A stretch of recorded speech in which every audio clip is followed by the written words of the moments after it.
Kalyani Niratam Karunamayam Namami Chinmayam Devam Sadgurum Brahma Vidvaram Vasudeva Sutam Devam Kamsachanura Mardanam Devaki Paramanandam Krishnam Vande Jagadgurum Tvameva Mata Cha Pitatvameva Tvameva Bandhusya Sakhatvameva Tvameva Vidyadravidam Tvameva Tvameva Sarvam Mama Deva Deva Tvameva Sarvam Gurudeva Deva.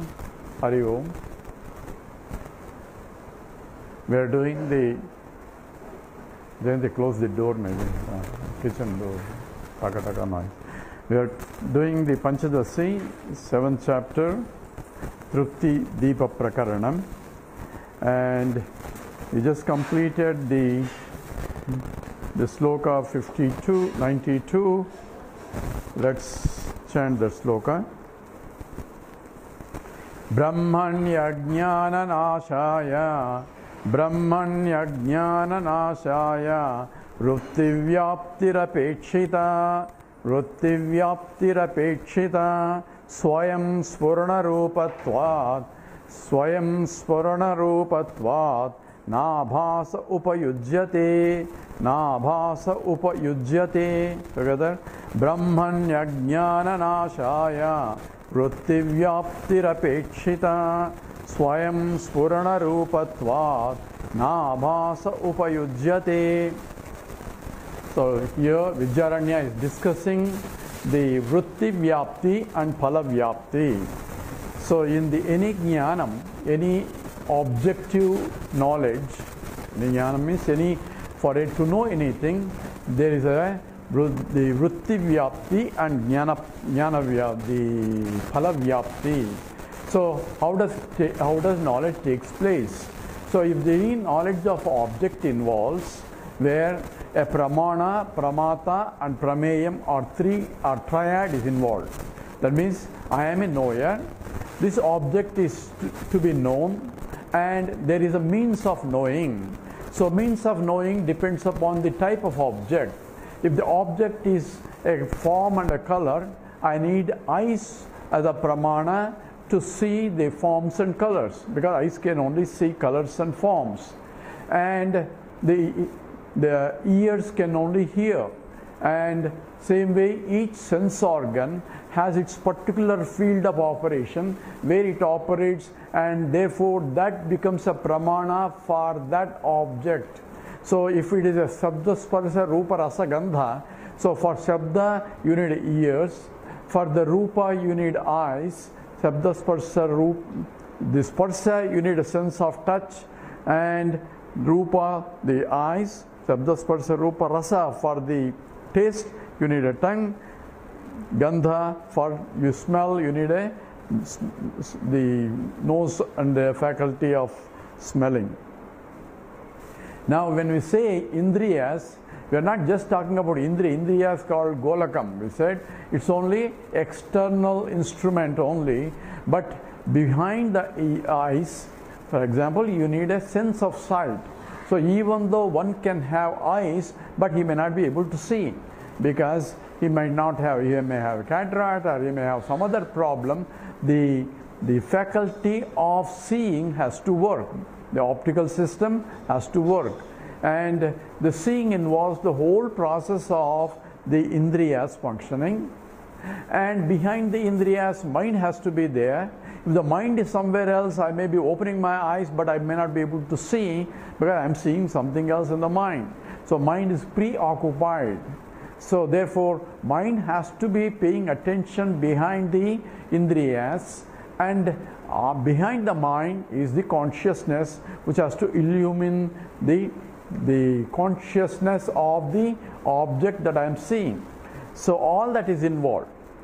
And in the cases of seeing, spontaneously according to the Vedantic Shastra, it is the mind and the sense organs, and enlivened by the consciousness, because mind is moving and inert things cannot move. So enlivened by the consciousness, that means Chidabhasa, or going and occupying or going out along with the sense organs and grasp the object. That's what the Vedanta says. So actually that's the Mimamsa position, which Advaita Vedanta also follows. And in sensing, the senses can only grasp the attributes, but actually attributes belong to the object. Attributes cannot be removed from the object. So what do the senses really grasp? Senses can really grasp the reflected attributes of the object only. Because if the chair is there, chair attributes are out there with the chair only. You cannot separate the chair attributes from the chair. So therefore, when the senses sense the attributes of the chair, they can only sense the reflected attributes. That means that which can be sensed depending upon the sense capability.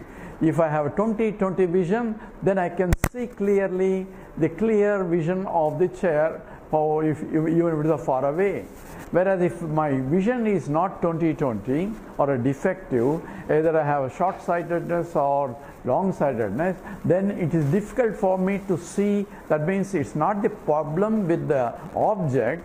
Object is the same, but my senses are not capable of grasping the attributes of the object exactly. And therefore, every time, depending upon the capacity of the capacity of the senses, I perceive the world. So perception of the world may be the same for everyone, but perception of the world will be different for different drishta, different seers, only because the sense organs that are registering the one are different. That's one aspect of it in the pramana. So pramana is a means of knowledge, and pramana should operate effectively, and my senses should be operating effectively. In addition to my own sense capacity, the other circumstantial requirements also should be there. For my eyes to see, for example, the light should be sufficient enough for me to see exactly the representative of the attributes of the object. That means the form and the color. Since eyes can only see form and colors. Therefore, the object may be the same if my senses have no capacity to see properly, or if the light outside is not very clear, then in that case I will not sense the object correctly as representative of the object. So the object has to be there, number one. Its attributes have to be common that everybody can see. So it is not depends upon the individual who is seeing it. The attributes of the object doesn't depend upon the mind that is seeing it. Why? Because it's a Ishvara Srishti. It is a chair, has the same attributes. Whether anybody sees, it should have a white chair, should give a white, unless the fellow has a defective eyes. So that becomes a Ishvara Srishti. Whole world is Jagat is Ishvara Srishti, because I don't create it and then see it. So my mind doesn't create it. So that's what Vijnanavada says, where even the object is because of the mind only. It's not my mind. My mind doesn't create the object and then see it. The object is already there. Why? Because it's not my creation, it is creation by the Ishvara. So there is a Ishvara Srishti, and Ishvara, why does he create that particular type of object? That's because of he has to consider the vasanas of all people together, which forms a Maya Shakti, and the Maya Shakti, depending on that, he projects. Says Maya Adhyakshena Prakriti Suyate Sacharacharam. So Prakriti is same as Mayantu Prakritim Vidyad. So Maya is same as Prakriti, and Prakriti is the one that the Lord uses in order to create. So Lord needs something. So who contributes for the Maya? Every Jiva also contributes to the Maya. Because I want certain thing, my vasanas are contribution, your vasanas are contribution, and his vasanas are contribution. Like all beings together contribute their vasanas, that means their desires, their ragadveshas are essentially part of the vasanas, and my depending upon the need or demand by the jivas, Ishvara is going to create. Ishvara doesn't create according to his own whims and fancies. He creates according to the what? On a need basis. Just as a goldsmith creates in the gold shop all the ornaments that are demanding by the public. If nobody is going to buy, he is not going to make those ornaments. He will make only those ornaments that can be sellable. Selling depends upon the customer, and the customer demands depends on that. So customer vasanas dictate the goldsmith's creative ability. Even though he can create anything he wants, but he doesn't create according to what what he likes. He creates according to what the people like. If people demand something else, then he will create something else, because he has a capacity to create anything. So is Ishvara. So Ishvara is actually Sarvajnaha Sarvashaktiman.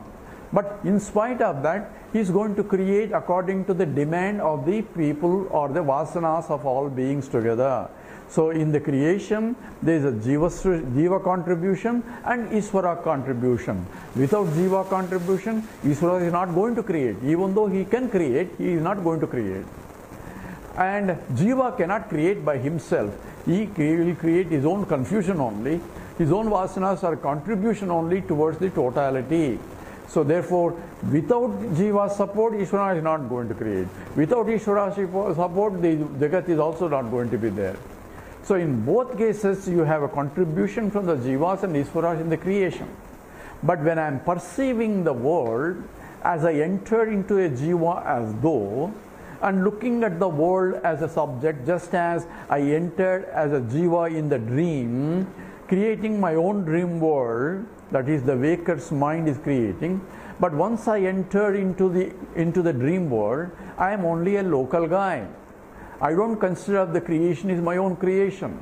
And therefore I consider that through my eyes, there I also have my Jnana Chakshus, and in fact I have the 19 gateways according to the Mandukya Upanishad. This is essentially Ekona Vimsati Mukhaha. Ekona Vimsati means 1 less than 20. 1 less than 20 means 19 gateways through which I interact the world. What are the 19 gateways? This is Panchabhutas, Pancha Indriyas, and Karmendriyas, and Pancha Jnanendriyas. That is 5 plus 5, 5 plus 5, that is 15, plus 4, that is this mind, intellect, and ahankara and chitta.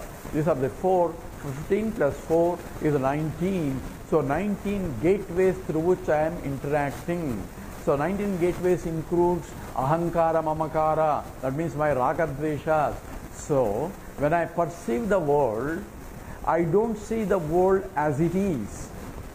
I see that Ishvara creation is the same, but everyone's perception is going to be different in the sense, number one, the sense capacities are different.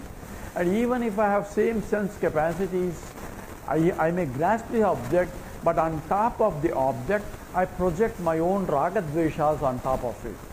So I not only see world as projected by the Lord, but I am also putting on top of it my own vasanas. So I like this, I don't like this, and all that is coming from my own ragadveshas superimposed on the creation which is by Ishvara. So there is an Ishvara Srishti, there is a Jiva Srishti also in this creation coming from my own vasanas. So Jiva Srishti is called essentially Pratibhasikam or Vyavaharikam also. When I am creating a beautiful toy, it's not God's creation. So the modern tools are essentially man is creating. But man is creating what? Not creating his own material and creating. He is using Lord creation only in the process.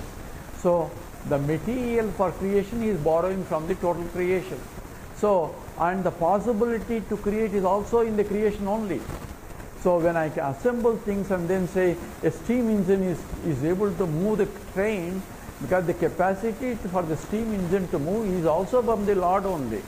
But I am making use of it in such a way that I can get work out of it. That is the human intelligence. So human intelligence involves taking the God's intelligence and part of it and apply it using the rules of laid down by the law only, by the Ishvara only, and making use of it intelligent way to create for a useful thing. That's called Jiva Srishti. Don't say we have created everything. So there was one story of a boy who was brought up as an orphan, and everybody took care of him, the whole village. Then once he has grown up, then he says, I want to be on my own. I don't want to depend on all the people who brought me up, so I should go and find myself a work. So he walked and walked and walked in search of a work. And as he was going through, and he saw one ashram, and there is one Swami there, and so he went and prostrated to Swami. Say, Beta, where are you going? What are you doing? And all that. Swami asked. Say, I am brought up like this, and I don't have parents, but I have been brought up by so many parents, and lovingly, and now I don't want to depend on them. I want to go and earn, and I am looking for a job. So what can you do? So I can do any hard work, because I have been taught also as I was growing by different form, because of village, and they brought him up. So he says, come here with me, I'll take you someplace. So he went. As he was walking, remember this land, all dry land here, somebody donated yesterday, and I don't know, I can't make use of it. If you can make use of it, if you can tilt it, and then you can work and make a production out of it, and sell it and make a profit out of it. So he gave that land, which is essentially completely barren at that time. So somebody gave it to Swami, and he gave it to that hard-working young boy. And the boy was very happy that he had a place, and he started removing the stones and all the thorns and everything, clean up the field completely. Then he went and borrowed things from the village around, some of the tools to dig, and the villagers, out of compassion, they lent help also for him. So he tilled all the land and cleaned up everything, and water was coming now, water was channeled through. All that work he did, very hard work, and he planted the seeds, and unfortunately rain came, and because of that, slowly the whole land was cultivated, become green. Then once it's almost like a producing stage, then one day that Swami was walking through, and this boy saw that Swami. So he ran to the Swami and said, please come with me. And he said, who are you? He said, you remember I came long time ago and you gave me this land. See all this land now, it's a beautiful land. I worked hard, I did this. So he went on giving list of what all things he did to make that land fertile. And why there is so much of beautiful greenery, the vegetables and gardens and all that there, he explained to the Swami. Swami said, it's all God's work. This boy said, it's all God's work. I was the one who worked day and night and to make sure that it is still and it is everything else. And the Swami says, it's all God's work. Then he repeated, Swami, you should have seen what God has done. When God has done, there was nothing there other than barren land. I was the one who tilled, I was the one who did all, gave a list of all blah, blah, blah, blah, 100 things that he did in order to make sure that the things, plants can grow. Then Swami repeated, it's all God's work. Then how can it be God's work? I am the one who did. Then Swami smiled and said, Beta, it is the God who has created that land. It is the God who made that gentleman to give that land to me. It's the God who sent you to me on the very next day. And it's the God to make sure that I give this land to you. And it's God who made sure that you have the capacity to till all that. It's a God because of which the other people came and helped you. It's because of the God only came, the seeds were there, you could plant. And it's because you didn't create the seeds, and it's because of that the seeds are able to germinate, and because of the God only the rain rained on time, and therefore the seeds could fertilize it, and also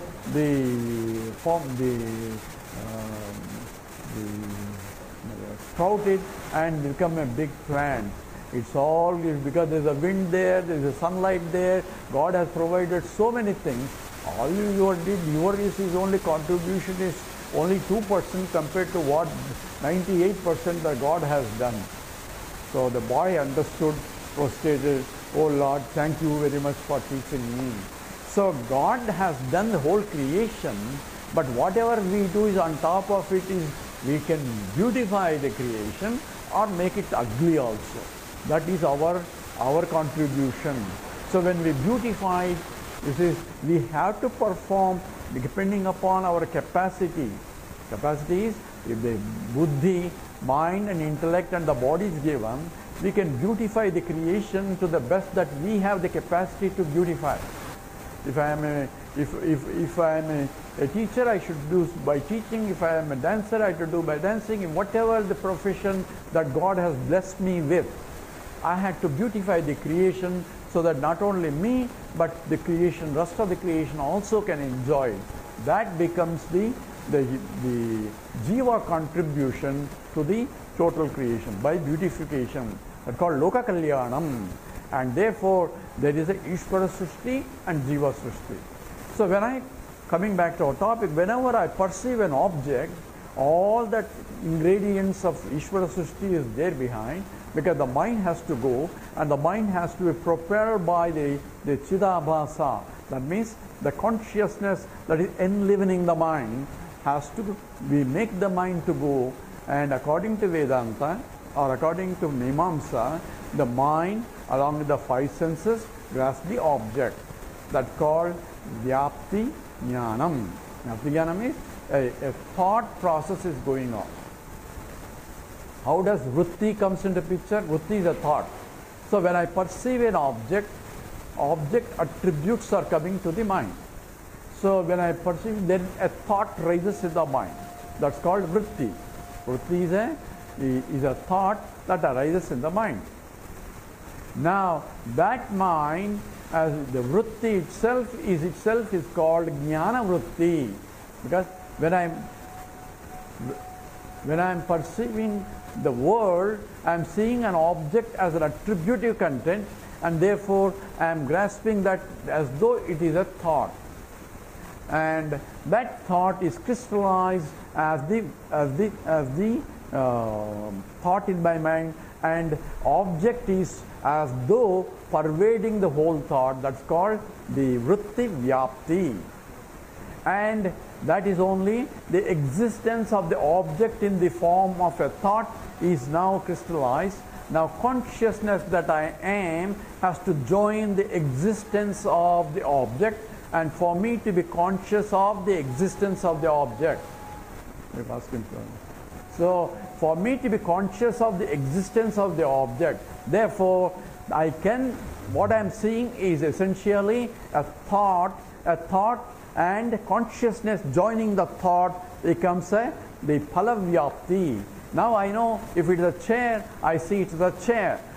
So when I say chair thought rises in my mind, therefore I am conscious of the chair thought that is rising in the mind. Spontaneously, there is also I am the knower of the chair, also thought. That's called either Aham Vritti. That's called Jnana Phalam. So Jnana Phalam comes from the consciousness joining with the existence expressed as the thought in the mind. Therefore, it is a Phalavyapti and Vritti Vyapti. This is true in all objective knowledge. So every knowledge involves Pramata, Prameyam and Pramana. That's called Triputi. Triputi is three aspects are involved. I am a knower, this is to be known, and there is a means of knowledge. That's called Pramana. So for any Prameyam, any object, all the three things required. Not only the object, depending upon the nature of the object, Pramana has to operate. For things to see, I need eyes. For things to hear, I need ears. For things to taste, I need the tongue. All those things becomes a means of knowledge for these objects. So anything that can be objectified is inert, and I am the only conscious entity in the universe, because everything is an only object for me to perceive or to infer logically. And depending upon the Prameya means the object. If it is only a external Pratyaksha Pramanam that can only be by the sense organs, then I have to use the sense means of knowledge. But if there is something that is has to be thought process, that involves a deduction, either inductive reasoning or deductive reasoning, I have to gain the knowledge of, for example, chemistry or physics or any science, objective sciences. I may have to use the data and the interpretation of the data according to the scientific principles, and that becomes a pramana for that prameyam. So in all these cases there is a vritti vyapti and phala vyapti. Here he gave an example of ghatam, a pot. How do I know a pot? I see a pot, pot is there already, and it's not my creation, it is an Ishvara Srishti, but my Srishti comes into picture by making and seeing it and forming a thought in my mind, and a thought in my mind is joining with consciousness that I am subject, and the subject and object are together joining for me to be conscious of the existence of the thought, therefore conscious of existence of the object out there. All these things are involved in the every objective knowledge. What about the knowledge of the Brahman? Brahman is infinite. Brahman being infinite, it cannot be a prameyam. Prameyam means only object, and only finite things can be an object of knowledge. So Brahman being infinite, we cannot know. But at the same time, scripture is telling about how to know Brahman. And also I am is a subject, and I am also cannot be known, because I am a subject, not an object. So I cannot objectify the subject. So subject can never be objectified, and prameyam is an object.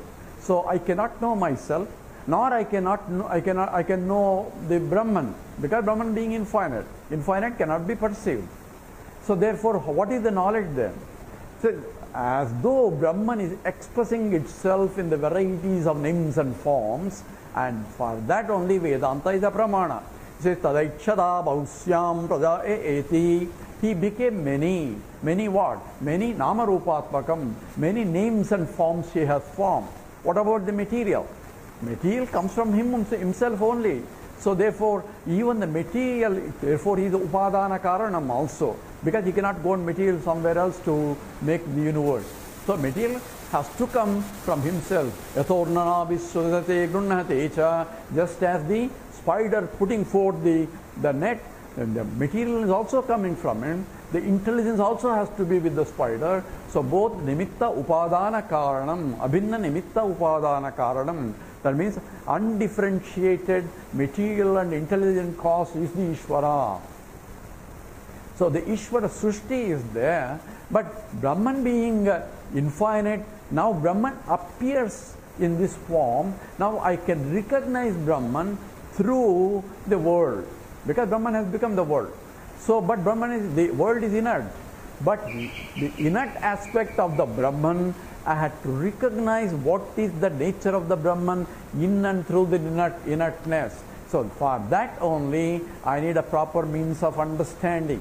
So what is that which is there in the inertness, that is the Brahman part, is the Adhishthanam. Adhishthanam means the supporting for the entire universe. In what way? It says existence alone was there before creation.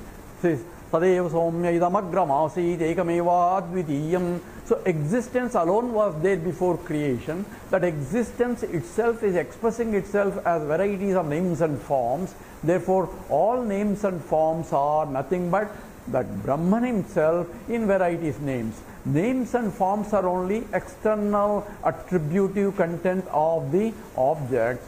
But in and through attributive content, I have to recognize that which pervades everything. That's a part of the understanding.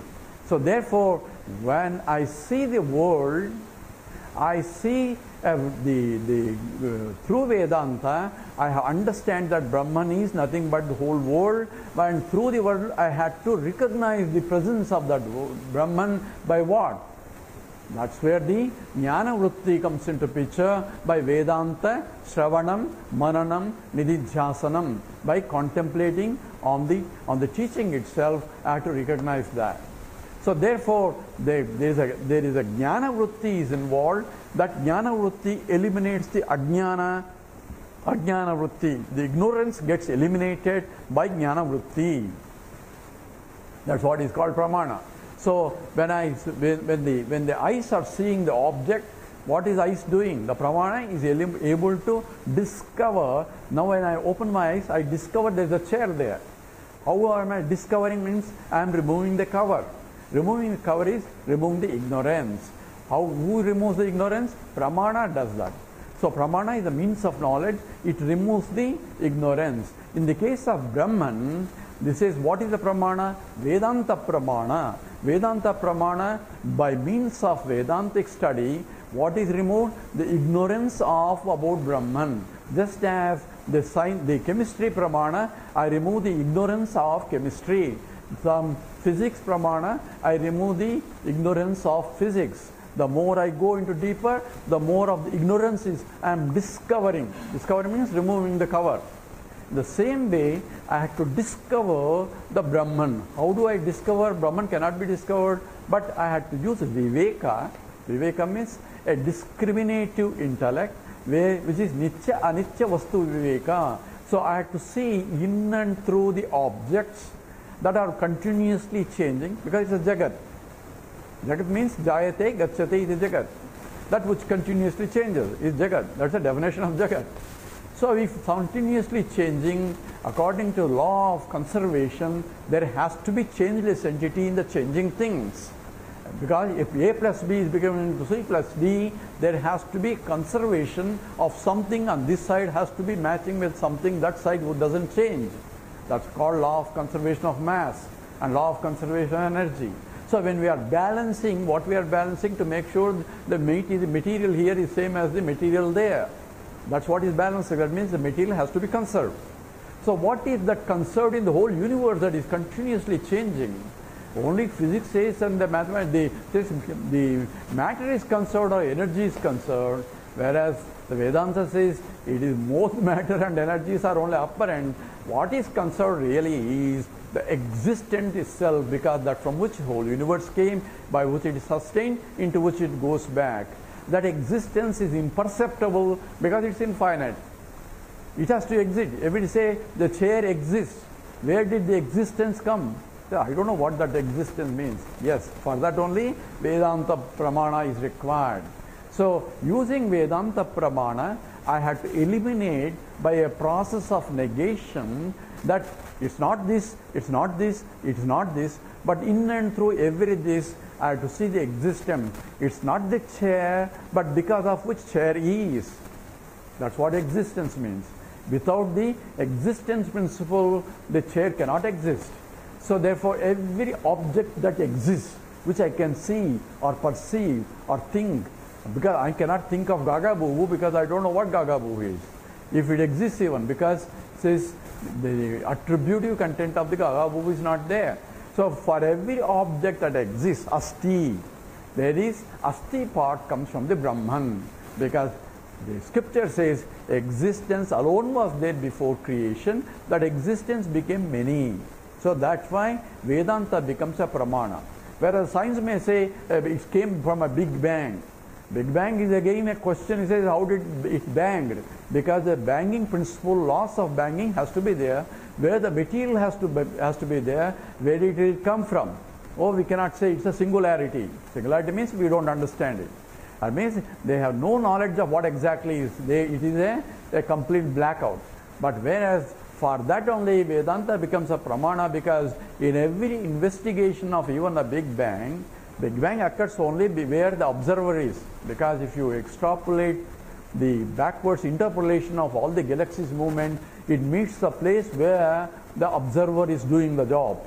If millions of galaxies away from here, there if he's sitting there, we are still forming. For him, he is already, because it's millions of years ago that has been formed, and therefore from his point, he is the center of the universe.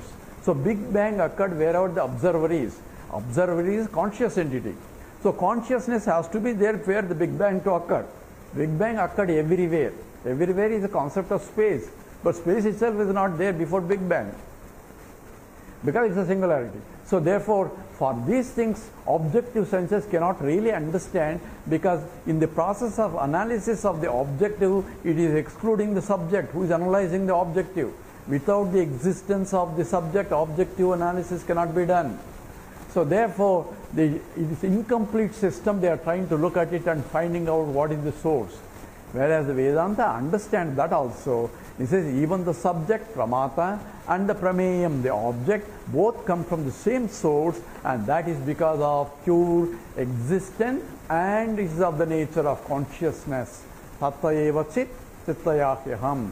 So the process of listening to Vedanta provides you jnana vritti, and jnana vritti is required to eliminate the ajnana vritti. In order to discover, remove the cover, then you need a jnana vritti. Removing process is called pramana. And all the learning process is part of the pramana operation. Now what should I do? Nothing else to do. Why? Because then it's a self-revealing. Self-revealing means there is no phalavyapti. In all other objective cases, there is a phalavyapti because this is a chair. A chair thought rose. I am now conscious of the chair, and therefore I have a knowledge of not only this is a chair, that I know this is a chair. So I know this is a chair. A knower thought also spontaneously rises, because the knower is different from a known. In all the objective knowledge, the knower is different from the known. Known is an inner, knower is a conscious entity, and these two are joined together by a pramana. Whereas in the case of Brahma Vidya, the Brahman itself is infinite, so it cannot be imperceptible, it cannot be known. But anyway, even the process of knowing itself, I am discovering through a pramana, through a means of knowledge, that there is existence, that which is imperceptible, perceptible, but because of which the whole universe came, by which it is sustained, into which it goes back. Yato va imani bhutani jayante, ena jatani jivanti, yat prayam chabisham vishanti. All the teaching has to come in picture to understand the removing the ajnana vritti. Then phalavyutti is spontaneous, because you are that, or the consciousness which you are conscious of. So a beautiful example is given by Sureshwara Acharya in the Naishkarmya Siddhi. So what does he say? So he says, you are entering a pitch dark room, and because of the pitch dark room you cannot see anything. But so to see everything you have a small torchlight. So you are putting a torchlight to see what is there in the dark room.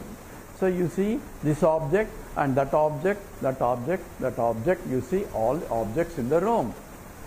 Then therefore for every object that you see, there is a light that is focusing on the object. And the light, because of the light, object is revealed. Then suddenly you saw a pot, and the pot is upside down. How did you see the pot? I am using the torchlight only to see the pot, because there is no other light. It's dark. So using the torchlight, I am focusing on it, and I am able to see a pot which is upside down. So out of curiosity, I removed the pot, and then found out there is a candle burning there. Understand? I removed the pot, and I found out there is a candle burning there. Now should I have to use the torchlight to see the candle burning? Because I have removed the pot, up to that pot action is required, and to see the pot also I need a light, but to see the candle burning I don't need a light, because candle is already burning. I don't need a light to see the light. Why? Light is self-illuminating.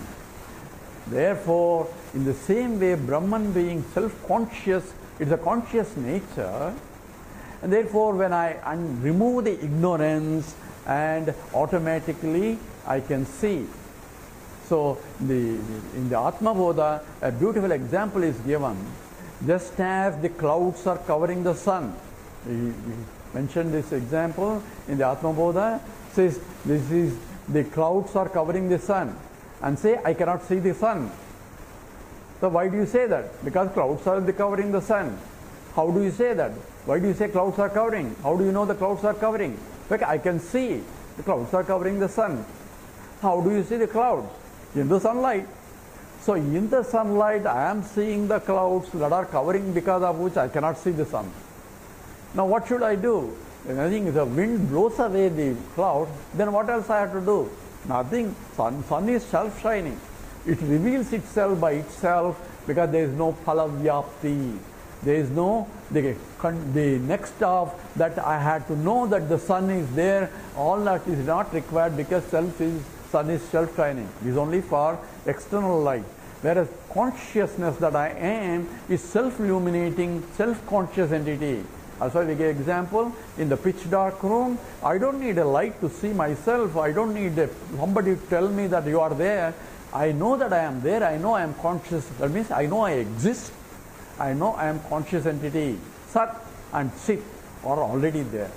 And I don't need any pramana for that. Because I am aprameyam. Means no means of knowledge is required to reveal myself. I am self-revealing, self-conscious entity. Even the whole universe may say I am not there. But I know I am there. They declare me that I am not there. It won't matter because my existence doesn't depend upon anybody else or anything else in the world. Because I am self-existing also. In fact, I had to prove the existence of other things. Without my presence, the existence of any object, including you, because you are only an object for me.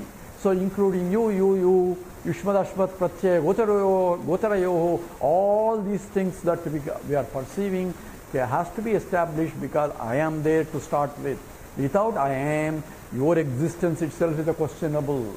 So therefore, but my existence is not questionable from my point. From your point, you are the only subject. From his point, he is the only subject. Everything else is an object. So all that, therefore, jnana vritti is there to remove the ajnana, because I don't know who is Brahman, what is Brahman, where is God and all that. And people say there is no God even. The fact that he is able to say that there is no God even is also because of God only. Because without that he doesn't know what life is, he doesn't know what the capacity to say that there is no God is because of the blessing of the God only. That knowledge he will gain only by studying the Vedanta properly. So there is a jnana vritti, but no phalavyapti because of it is aprameyam. It is not an object of knowledge. And that's what he is going to establish further in the next few slokas that we will take up now. So this is the essence of the difference between the self-realization versus any other object realization. And therefore you cannot use the tools that are objective tools to understand the subject, because they are not amenable. And using the objective tools, he says, show me God or show me this and all that, it's only unintelligent inquiry and trying to say that it's not there because I don't see properly. So you need a jnana chakshu, a wisdom eye, in order to open eyes properly to see what is there in the reality. And this is going to be discussed more in the next talk. With this we stop here. Om Purnamada Purnamidam Purnat Purnamudachyate Purnasya Purnamadaya Purnameva Vasishyate. Om Shanti Shanti Shanti. Harihi Om Sri Gurubhyo Namaha. Harihi Om.